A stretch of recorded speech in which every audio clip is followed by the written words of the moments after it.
কী কী তৈরি করলাম, কী কী বাকি আছে সবই দেখাবো। পেঁপে সেদ্ধ করে রেখেছি, তার সাথে ছোটো ছোটো আলুর অল্প ভাজা তৈরি করেছি, টমেটোর মজাদার চাটনি, দারুণ সুন্দর হয়েছে বন্ধুরা। ছোটো আলুর দম, মটরশুঁটি ছাড়িয়ে রেখেছি, এর মধ্যে সমস্ত মশলা রেডি রেখেছি বন্ধুরা। তার সাথে আমার ছেলের জন্য মশলা নুডল তৈরি হয়ে গেছে।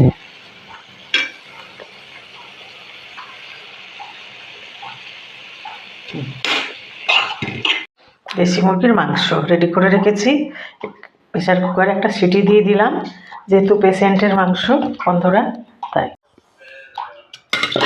খুব অল্প তৈরি হয়েছে। পেশেন্টের সমানই রান্না করেছি দেশি মুরগির মাংস। জুসের জন্য সমস্ত ফল জুসারে ভরে রেখেছি, ছাড়িয়ে নিয়ে এটা জুস তৈরি করে নেব। আরও একটা জিনিস আছে বন্ধুরা, মাছটা খুব জ্যান্ত ছিল, কিন্তু সময় মতো আমি মাছটাকে কাটতে পারলাম না, অনেক কাজের মধ্যে। তো এই মাছ দেখে আর লোভ সামলাতে পারলাম না, কয়েকদিন পর এসেছে মাছবেলা, তো আমিও দুটো কিনে ফেললাম।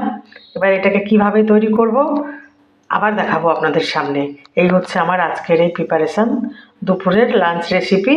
পছন্দ হলে লাইক, কমেন্ট, শেয়ার, সাবস্ক্রাইব করে সাহিল কিচেনের পাশে থাকবেন। সকলে ভালো থাকবেন, সুস্থ থাকবেন।